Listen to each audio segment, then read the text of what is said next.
you see 10 troubles coming down the road, you can be sure 9 will run into the ditch before they reach you. President Calvin Coolidge. 9 may have passed them by, but at the end of the Roaring Twenties, the 10th hit Americans right between the eyes. The 1929 stock market crash brought prosperity to a sudden halt. Banks failed, businesses collapsed, and the United States entered the worst economic crisis in its history. By 1932, 1/4 of the nation's workforce was out of work. People stood on bread lines and slept in parks, rode cattle cars and huddled in railroad yards, lived in tin shacks or junked cars. Children scoured city dumps for food. I remember seeing a few people on the corner selling papers, 3 cents and 5 cents. I saw a few people on the avenue selling apples. And some people begged. They went from door to door asking for money. It was a very, very hard time. The economic situation was very bad at that time. The banks closed and people couldn't get their money out. The Depression years in the 1930s confused American people. They'd always lived by the notion that they could achieve the American dream if they worked hard, if they saved, if they followed the rules. But in the 1930s, it wasn't possible. This is the story of the Great Depression, of the people who lived through it, of the president who struggled to end it, and of the legacies it handed down to all of us.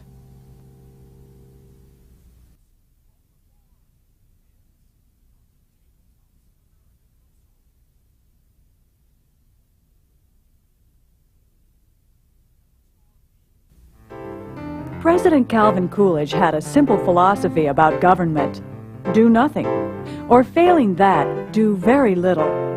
4/5 of all our troubles would disappear if we would sit down and keep still. Coolidge could afford to follow that advice, for in the 1920s, the United States enjoyed the greatest economic boom that the world had ever seen. In a single decade, industrial production almost doubled.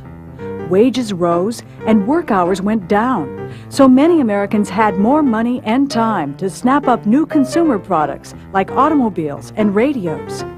The business of the American people is business. And the president made it his business to unleash the free market. With the help of his Secretary of the Treasury, Andrew Mellon, Coolidge slashed corporate and personal taxes, allowing the rich to increase their share of national wealth. By 1929, 5% of American families controlled 30% of the nation's income. Because the prosperity is concentrated into a smaller number of people, it's harder and harder as the 20s go on for ordinary people to consume the enormous number of goods that the economy is producing. As inventories piled up and manufacturers cut back on production, corporations and individual investors plowed their money into the stock market. The stock market is located mainly in New York City. It allows various Americans with money to buy bits and pieces of corporations. The corporations will sell stock in their own company. In the 1920s, there were not very many regulations that pertain to the owning and selling of stocks, at least far fewer than there are today. And one of the main things that happened was that people were allowed to buy stocks on what was called on the margin. That is, they didn't need a great deal of money to purchase stock. If stock cost, let's say, $100 a share, people could take $10 to buy a share. This meant that people could buy enormous quantities of stock for very little money. They were eager to do so because stock prices were rising. A speculative fever seized investors as people traded stories of humble street peddlers who became overnight millionaires by playing the market. But the binge of speculation and buying on margin had inflated the price of stocks way beyond their real value. And by 1929, stockbrokers had lent out billions of dollars in loans to their customers, money they would never see again.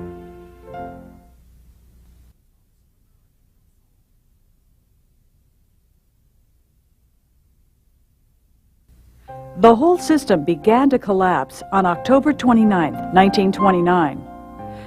When stock prices declined, brokers began to call in their loans. When the investors couldn't pay because they didn't have the money, the stockbrokers were forced to sell the stocks.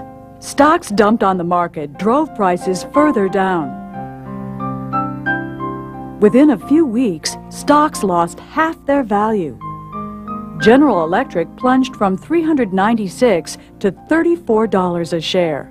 U.S. Steel from $261 to $21. Businesses declared bankruptcy in droves.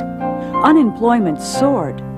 In Cleveland, Ohio, half the able-bodied men were unemployed. In Akron, 60%. In Toledo, 80%. Across America, millions of jobless men, or hobos, took to the roads. As incomes plunged, families were evicted from their homes. They shivered in tents and cooked over wood fires. During the Depression, there was very little money, and as far as jobs were concerned, a lot of firms had permanent signs that said "No help wanted." I remember riding on the trolley car. There was this big, long line of men that must have been 3 blocks long, waiting for food.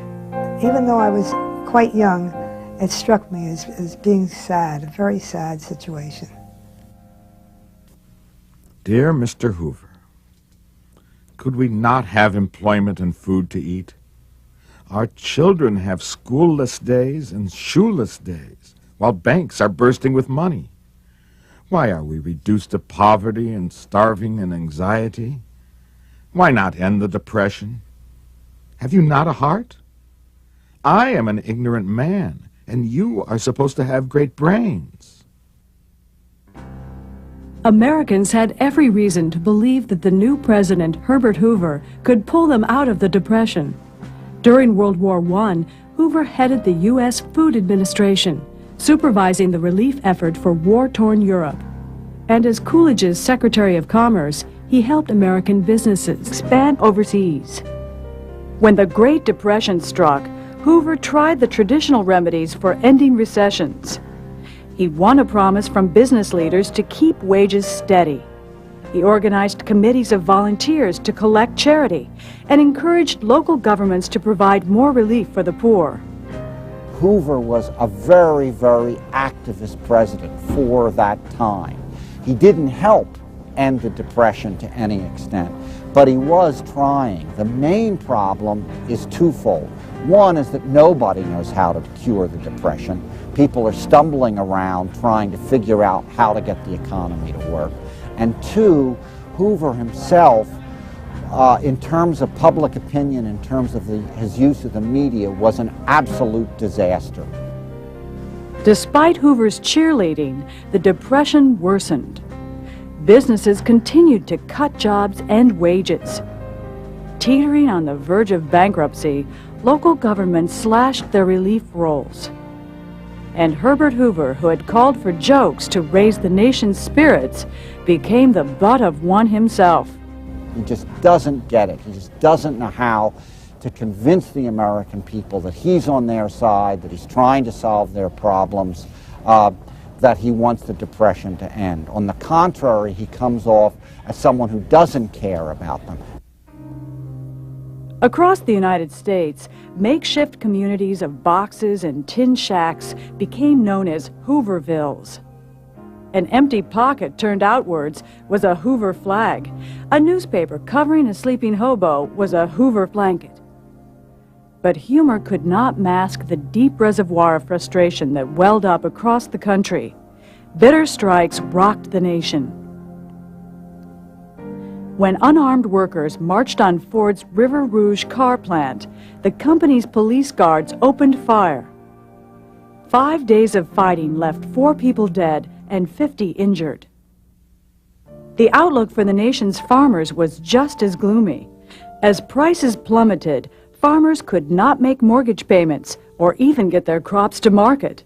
So while people starved in the cities, farmers dumped milk on the highways in California and burned corn for warmth in Nebraska. Hoover helped some Americans get back to work by setting up public works programs. The one thing he didn't want to do was to spend government money to actually help people. He believed really in a more trickle-down philosophy, that you help the people at the top first and that will work. But nothing he tried really worked. Hoover did establish the Reconstruction Finance Corporation, which lent federal money to struggling banks, insurance companies, and railroads to stimulate the economy. He also set up public works programs to provide jobs for American workers. Still, his efforts had little effect.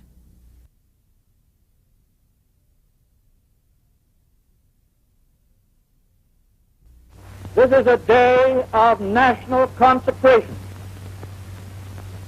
and I am certain that on this day my fellow Americans expect that on my induction into the presidency I will address them with a candor and a decision which the present situation of our people impels. This is preeminently the time to speak the truth. This great nation will endure as it has endured, will revive and will prosper. Our greatest primary task is to put people to work. This nation is asking for action, and action now. Main difference between Hoover and Roosevelt is that Roosevelt has a terrific radio personality, a terrific way of getting himself across to the people. He acts in such a way that people believe that he's on their side, and that transforms their sense of what the Depression is about. Hoover never had a chance in 1932. His Democratic Party opponent, New York Governor Franklin Delano Roosevelt, swept the presidential election, winning all but 6 states. Roosevelt immediately embarked on the famous 100 Days, a feverish flurry of legislation that formed the core of his first New Deal. Roosevelt had no great theory about how to get out of the Depression. He often likened himself to a football quarterback who tried one play. If it didn't work, he tried another play. Because the nation was scared to death and there was a cooperative Congress, almost everything that he suggested was passed quickly by Congress. The first problem the new president faced was a banking crisis. Bank reserves were so depleted that Americans used Canadian dollars in Michigan and Mexican pesos in California. Atlanta and Richmond printed their own currency. So in his first act as president, Roosevelt finished closing the nation's banks, most of which had already shut their doors, and pushed through laws to increase government control of the nation's financial system. When banks reopened after an 8-day holiday, more people deposited money than withdrew it. Roosevelt was already well on his way to reviving Americans' flagging faith in themselves. But Roosevelt realized that the revival would require more than speeches and publicity. Economic recovery would take new federal laws and agencies. So Franklin Roosevelt coupled Hoover's techniques of morale building with an unprecedented buildup of the federal government. The first task was to repair the country's broken industries. In the 3 short years following the stock market crash, the nation's volume of production had been cut in half. Nearly 80% of its automobile factories and 90% of its steel mills stood idle. Roosevelt's answer was the National Industrial Recovery Act.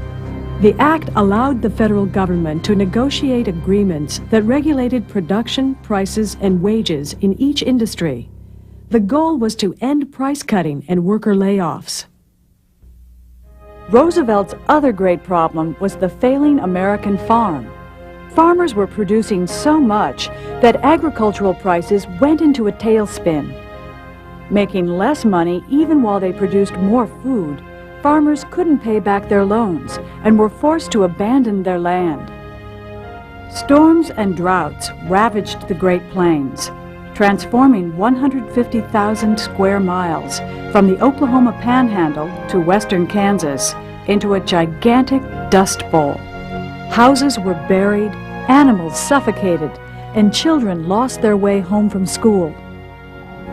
Many days the air is just full of dirt coming for hundreds of miles. It sifts into everything.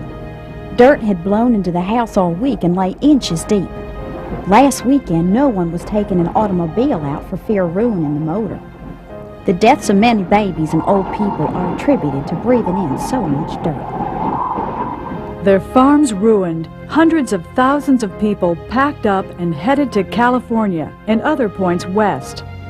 But life was difficult there too, not just for the newcomer Okies, but for Mexican Americans. After we lost our farm, we were forced to live on the road, traveling from farm to farm in search of work. The whole family would work for less than $10 a week. Roosevelt's solution to this farm crisis was another federal law and another federal bureaucracy. The Agricultural Adjustment Administration paid farmers to limit their production, which raised food prices. Millions of Americans could not wait for industry or agriculture to pick up. They were starving.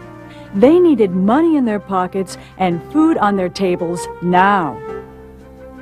For the first time in United States history, Franklin Roosevelt established widespread federal relief. The Federal Emergency Relief Act gave federal money to state and local agencies to distribute to the unemployed. Within 30 days, the Civil Works Administration put 2.5 million people to work, building roads, bridges, and schools. The Civilian Conservation Corps sent 500,000 young men to the countryside to clear hiking trails, plant trees, and drain swamps.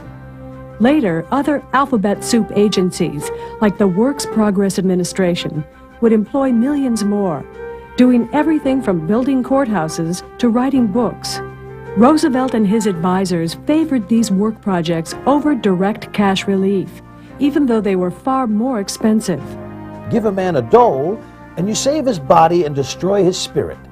Give him a job and pay him an assured wage, and you save both the body and the spirit. Harry Hopkins, Director, Works Projects Administration.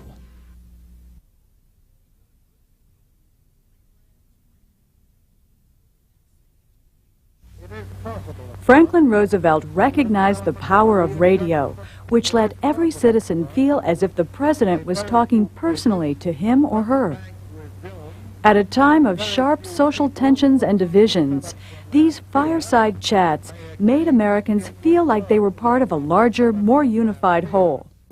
With the cooperation of various city departments and under the sponsorship of the Crime Prevention Bureau of the Police Department, a number of city streets have been set aside for the use of the children of New York.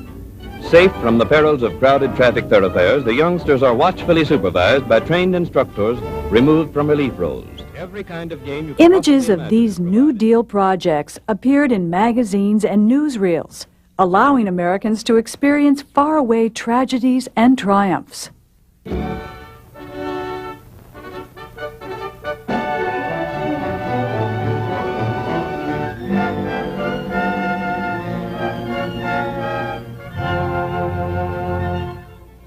Moviegoers in New York could feel the Kansas Dust Bowl as it swirled around on the screen before them. They could watch workers in Oregon busily building a huge new dam. And they could visit a Civilian Conservation Corps camp in Vermont, if only for a few flickering frames.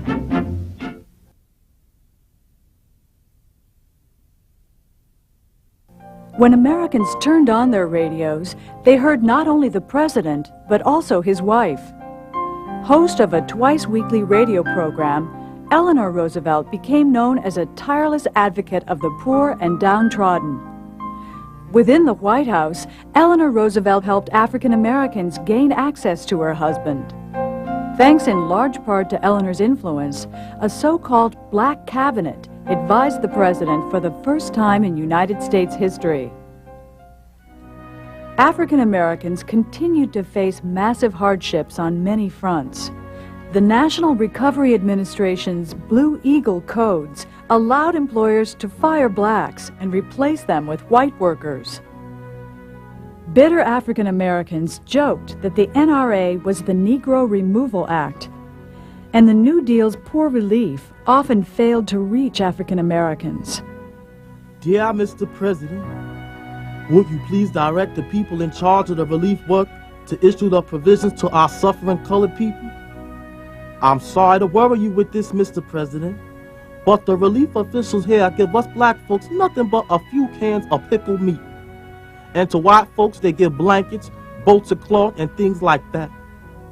Yours truly. I can't sign my name, Mr. President. They will beat me up and run me away from here, and this is my home. Franklin Roosevelt never supported African Americans as strongly as Eleanor did. Over the protests of his black cabinet and his own wife, the President of the United States refused to support a federal law to fight lynching. Since Southerners occupied strategic places on most of the Senate and House committees, Roosevelt believed that introducing an anti-lynching bill would cause the Southerners to block every bill he had asked Congress to pass. He would not take the risk.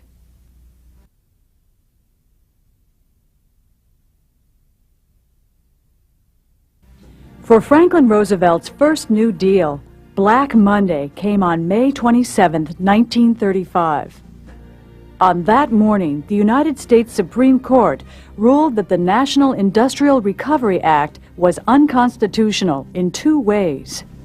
The most important of which was that the act violated the Commerce Clause of the Constitution, which allows Congress to regulate commerce between states, but not within them. Which other new legislation might the court strike down? The New Deal was also under fire from wealthy and conservative Americans. The American Liberty League, a coalition of rich businessmen, lobbied against what they regarded as the New Deal's reckless spending and socialist reforms. But Franklin Roosevelt was hardly a socialist. Rather than overthrowing the American free market system, he worked to save it. To preserve, Roosevelt said, we had to reform. Other New Deal stood on bread lines and slept in parks, rode cattle cars and huddled in railroad yards, lived in tin shacks or junked cars. Children scoured city dumps for food.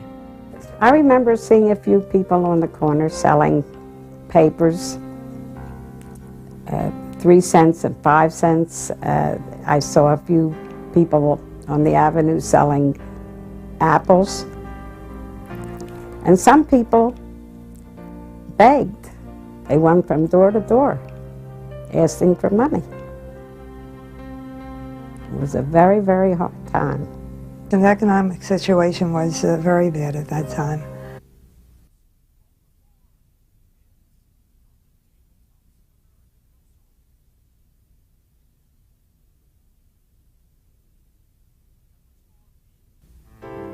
President Calvin Coolidge had a simple philosophy about government: do nothing, or failing that, do very little. 4/5 of all our troubles would disappear if we would sit down and keep still. Coolidge could afford to follow that advice, for in the 1920s, the United States enjoyed the greatest economic boom that the world had ever seen. In a single decade, industrial production almost doubled. Wages rose and work hours went down. If you see 10 troubles coming down the road, you can be sure 9 will run into the ditch before they reach you. President Calvin Coolidge. 9 may have passed them by, but at the end of the Roaring '20s, the 10th hit Americans right between the eyes. The 1929 stock market crash brought prosperity to a sudden halt. Banks failed, businesses collapsed, and the United States entered the worst economic crisis in its history. By 1932, 1/4 of the nation's workforce was out of work. The banks closed and people couldn't get their money out. The Depression years in the 1930s confused American people. They'd always lived by the notion that they could achieve the American dream if they worked hard, if they saved, if they followed the rules. But in the 1930s, it wasn't possible. This is the story of the Great Depression, of the people who lived through it, of the president who struggled to end it, and of the legacies it handed down to all of us. So many Americans had more money and time to snap up new consumer products like automobiles and radios. The business of the American people is business. And the president made it his business to unleash the free market. With the help of his Secretary of the Treasury, Andrew Mellon, Coolidge slashed corporate and personal taxes, allowing the rich to increase their share of national wealth. By 1929, 5% of American families controlled 30% of the nation's income. Because the prosperity is concentrated into a smaller number of people, it's harder and harder as the 20s go on